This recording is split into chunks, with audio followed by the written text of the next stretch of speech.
Quadratic equation नाव ऐकताच असं वाटतं सर या समीकरणांचं करायचं काय, कारण की लहानपणापासून ही गोष्ट शिकलेली आहोत, परंतु एक्झॅक्टली जेव्हा कन्फ्यूज करायला जातो एक्झामिनर तेव्हा आपल्याला थोडंसं कन्फ्युजन होणारच आहे.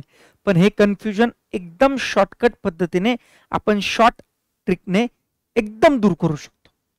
म्हणजे जसं तुम्हाला आता थंबनेलवर हे दिसत असेल की एकच लगभग समीकरण आहे, एक्स स्क्वेअर 17x आणि 60, म्हणजे ए ची व्हॅल्यू, बी ची व्हॅल्यू आणि सी ची व्हॅल्यू समानच आहे, पण फक्त चिन्ह बदलल्यामुळं उत्तरात कसा काय बदल होतोय ते आज आपण बघणार आहोत. जसं बघा, या 17 सोबत कधी प्लस येतंय कधी मायनस येतंय, 60 सोबत प्लस येतंय मायनस येतंय, दोघांच्या कॉम्बिनेशन मुळे पण 4 वेगवेगळे टाइप पडले आहे, जसं minus plus minus minus plus plus plus minus. तर प्रत्येकाचं उत्तर वेगवेगळं असणार आहे, म्हणून मी इथं मेन्शन केलंय की प्रत्येकाचं उत्तर वेगवेगळं आहे, पण एक्झाम मध्ये लवकरात लवकर फाइंड आउट कसं करायचं. सुरुवात करूया. बघा, तर या समीकरणाला सोडवण्याकरता पहिल्यांदा समीकरण बनवता आलं पाहिजे. 3 प्रामुख्याने गोष्टी. पहिली गोष्ट, क्वाड्रॅटिक इक्वेशन आपल्याला बनवता येतोय का. जरुरी नाही की डायरेक्टली याच फॉर्मॅटमध्ये आपल्याला दिलेलं असेल, म्हणजे असं इजिकल टू च्या इकडं आणि इजिकल टू च्या इकडं 0. आता या दोन्ही कंडिशन मध्ये 0 नाहीये, आपल्याला क्वाड्रॅटिक इक्वेशन तो समीकरण बनवावं लागणार पहिल्यांदा. पहिली स्टेप ती झाली. जर बनवलेला असेल आणि फक्त त्यामधल्या एक्स ची व्हॅल्यू, वाय ची व्हॅल्यू, जी काही कॉन्स्टंट दिलं असेल ते जर काढायचं असेल तर ते, नाही तर तिसरं, ऍक्च्युअली क्वाड्रॅटिक इक्वेशन सोडवायचं असेल तर मग कसं करणार. ठीक आहे. तर बघा, या वाल्या 2 प्रॉब्लेम्स वरून आपण क्वाड्रॅटिक इक्वेशन कशा प्रकारे बनवू शकतो ते पहिले बघूया. त्यामध्ये 2-3 रूल महत्वाचे आहे. बघा, इजिकल टू आहे, इजिकल टू ची ही वाली साइड डावी साइड आहे, एकदम सोप्या पद्धतीने शिकणार आहे, आणि ही वाली साइड उजवी साइड आहे. ओके, याला राईट हँड साइड म्हणतो आणि याला लेफ्ट हँड साइड म्हणतो. तुमचाच उजवा तुमचाच डावा. ओके, जर इकडं प्लस असेल तर इकडे गेल्यावर तो मायनस होतो, जर इकडं मायनस असेल तर इकडे गेल्यावर प्लस होतो. याला मी असं पण म्हणू शकतो, ये इधर से इधर आया तो प्लस, ये प्लस इधर से इधर आया तो मायनस. किंवा गुणाकाराचा भागाकार होतो आणि भागाकाराचा गुणाकार होतो. एक गोष्ट कळाली. ठीक आहे. आता बघा, आता मला काय दिलेलं आहे, एक्स स्क्वेअर, तो तर त्याच्या ठिकाणी बरोबर आहे, 15x पण बरोबर आहे, पण सी ची व्हॅल्यू, जो सी चा टर्म आहे, आता हा -50 दिलेला आहे, इजिकल टू चे इकडं आहे, जर लेफ्ट हँड साइडला आणायचं तर मायनसचं होतं प्लस, तर प्लस केलं 50, आता इथं काही नाही उरलं तर 0. हे झालं माझं क्वाड्रॅटिक इक्वेशन तयार. कसं क्वाड्रॅटिक इक्वेशन.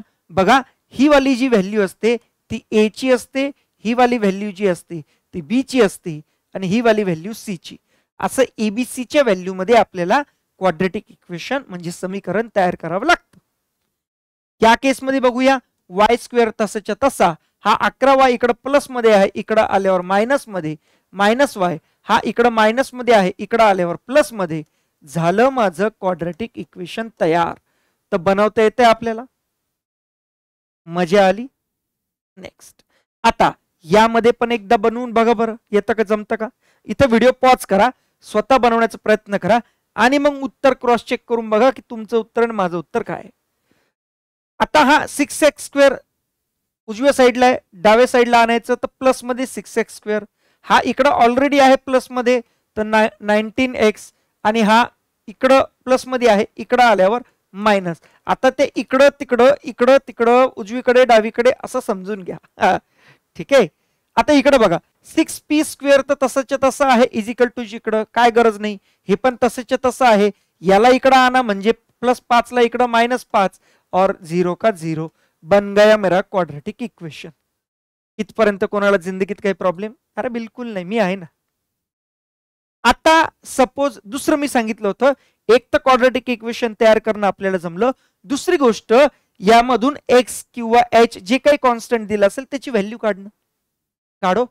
इधर देखो 12x स्क्वेअर आहे, हा इकडं मायनस मध्ये आहे, इकडे गेल्यावर प्लस मध्ये होतो 25x. आता याला मी तोडू का, 12 into x into x, x into x का केलं, अरे एक्स स्क्वेअर आहे ना, 2 वेळेस आहे ना. आणि हे 25 इंटू एक्स, ये एक्स और ये एक्स कट और ये एक्स इधर का इधर इच, हे 12 गुणाकार मध्ये इकडे गेल्यावर भागाकार मी ऑलरेडी सांगितलेलं आहे. तर एक्स ची व्हॅल्यू काय झाली 25/12. आता याचं काढून बघा बरं, फटकन फटकन फटकन. इथं एच 5 वेळेस आहे आणि इथं 9 इंटू एच 3 वेळेस आहे. हे 3 कट 5 कट, तर इथं जास्तचे 2 उरले, तर एचच्या स्क्वेअर इज इक्वल टू 9. आता वर्गमूळ काढून, लहानपणाचं आठवलं का रे, वर्गमूळ काढून. ठीक आहे, तर एच स्क्वेअर असं वर्गमूळ इज इक्वल टू 9 आणि वर्गमूळ हे आणि हे कट होतो, तर नुसता उरला एच आणि 9चं वर्गमूळ 3, म्हणजे एच ची व्हॅल्यू झाली.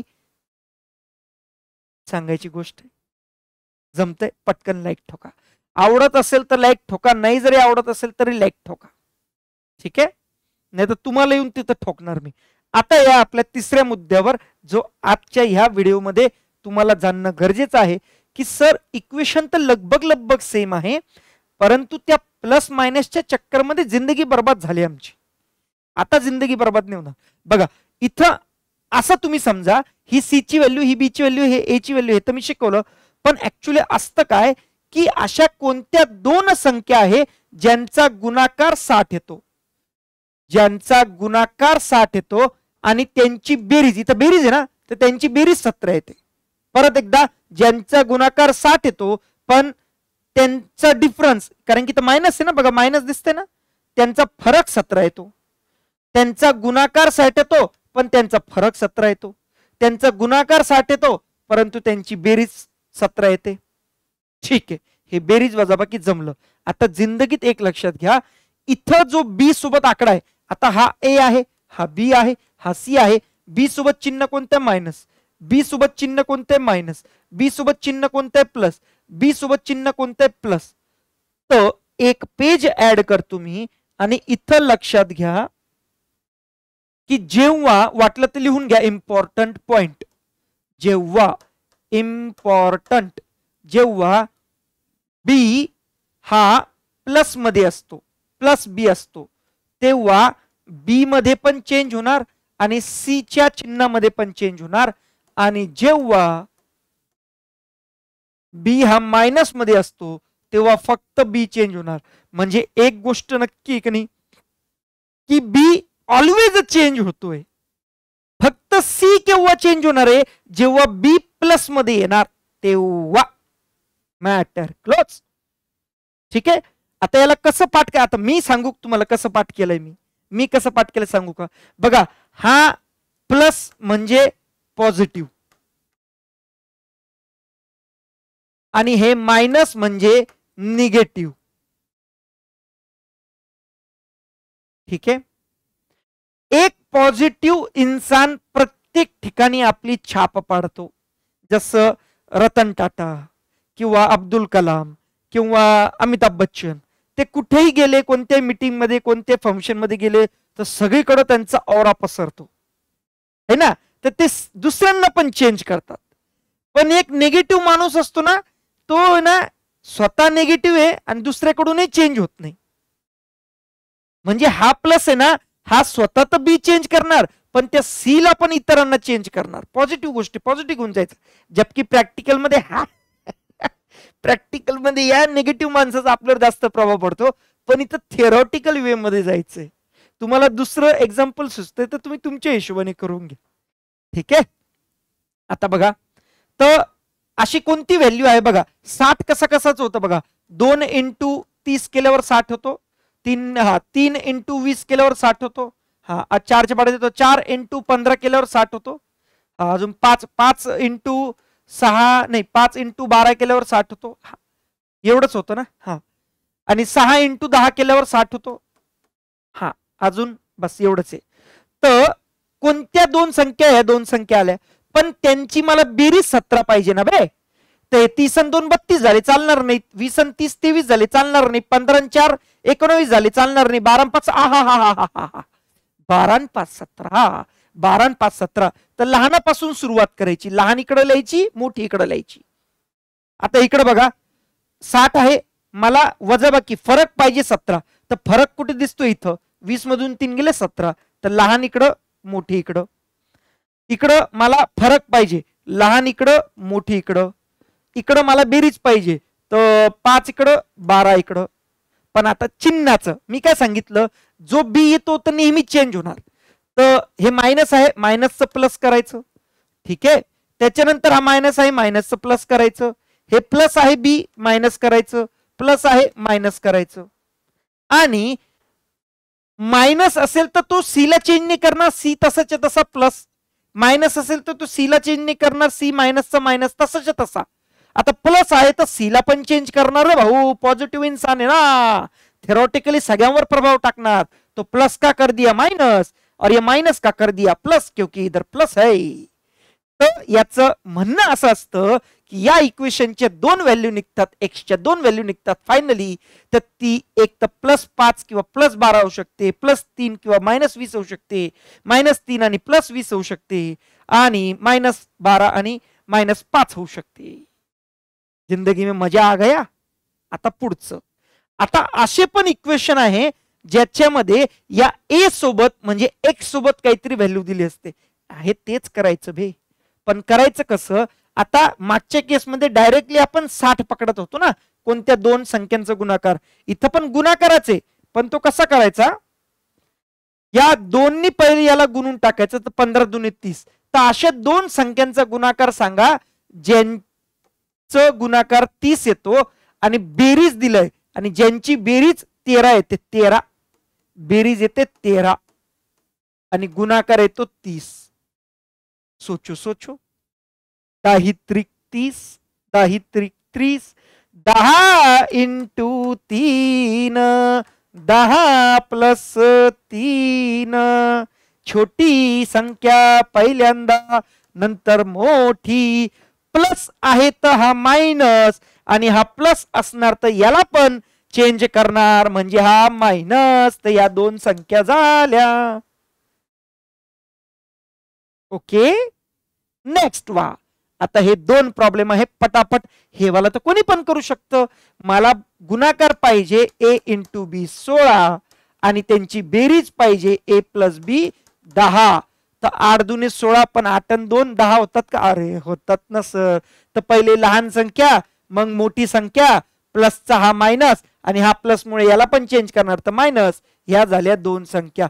अरे वा, ते एवढं. अच्छा, तुम्हाला माहिती का लहानपणी आपण कसं सोडवायचो याला? याला सॉल्व्ह करून दाखवू. एकदम भयानक स्टेप्स आहे, तरी मी तुम्हाला दाखवतो सॉल्व्ह करून. बघा, x² + 10x - 16 = 0. तर x² + 8x + 2x - 16 = 0. x common घेतला, x + 8 आणि +2, x + 8 = 0, x + 8 = 0, x + 2 = 0. तर इथून x ची व्हॅल्यू ही 8 इकडे मायनस मध्ये जाणार, तर x ची व्हॅल्यू -8 आणि इकडं x ची व्हॅल्यू -2. अरे वही तो किया था ना मैंने. हा, मग माझी वाली मेथड अच्छी चांगली आहे की नाही? हा हा, आता लाईक ठोका पटकन. आता याचं करा बरं. 24 24 24 24 दुने 48. कोणत्या 2 संख्यांचा गुणाकार 48 येतो रे? आणि हे मायनस मध्ये आहे, a - b. a ला मोठी समजा, b ला लहान समजा. हे येतो 2. हे 2 फरक पाहिजे मला. सांगा बरं, सांगा बरं. 16 त्रिक 48 होतो, पण 16 मधून 3 गेल्यावर 2 ने उरत ना बाबू. कैसा लॉजिक लगाओगे फिर? 6 8 48 आणि 8 मधून 6 गेले 2. अरे वा, पहिल्यांदा लहानवाली मग मोठीवाली. हे मायनसचा एक तर प्लसचा हा बी चेंज होतोच, आणि मायनस असल्यामुळे काही चेंज करत नाही. तर हा मायनसचा मायनस, एक +6 आणि एक -8. लहानवाली पहिल्यांदा लिहायची, मोठीवाली नंतर लिहायची. अब जो रूल है वो है, तुम चेंज नहीं कर सकते, मैं भी चेंज नहीं कर सकता. और करायचं कशाला चेंज? हा, हे वालं. अरे यार, मीच करू का होमवर्क? हे मी देणार होमवर्क, आणि याचं उत्तर पाहिजे मला खाली कमेंट बॉक्स मध्ये. आणि जर उत्तर नाही दिलं तर नेक्स्ट सेशन घेणार नाही, मी पहिलेच सांगतोय. आणि रोज संध्याकाळी 7 वाजता आपला लाईव्ह सेशन असतोच. चॅनलला पहिले सबस्क्राईब करून ठेवा. बॅच मी ऑलरेडी लॉन्च केलेली आहे. जाऊन डिस्क्रिप्शन बॉक्स मधून ऍप्लिकेशन लिंक डाउनलोड करा. डाउनलोड तर करून ठेवा ना बे. ठीक आहे, बॅचेस लॉन्च झालेले आहेत, तुम्ही बाय करू शकतात. ओके, आतापर्यंत सांगत नव्हतो, आता पहिल्यांदा सांगतोय. This is the first time. Okay, अच्छा, याची किंमत ते मला होमवर्क दिले मी 2. आता याचं काढा बरं. आबा बाबा बाबा बाबा एक्स ची व्हॅल्यू, अरे इकडून तिकडे करा ना राव. हे 2x आणि 3x तर -x उरतो. -x is equal to x -12. तर हे इकडे गेल्यावर 2x होतो आणि हा इकडे प्लस, तर +4 होतो. तर x ची व्हॅल्यू 2. घरी जाऊन आरामात करा. ठीक आहे, आता हे वाला कसं करणार. इथं मी परत एकदा सांगतोय, इथं व्हिडिओ पॉज करा आणि स्वतः करण्याचा प्रयत्न करा बे. सगळं काय माझंच बघायचं काय. अरे मला सांगा x ची व्हॅल्यू काय ठेवू जेणेकरून हे 7 येईल. अरे ऑप्शन वाईज जा ना भाऊ. x ची व्हॅल्यू जर 7 ठेवली पहिल्या ऑप्शन नुसार तर 7 ने भाग जातो 2 ला, नाही कटला. 10 ठेवतो, 10/2, पण 3 ने भाग जात नाही ना परत. पॉइंट मध्ये थोडी येणार आहे. 12 घेतो, 12/2 प्लस 12/3 x ची व्हॅल्यू ठेवली बाई.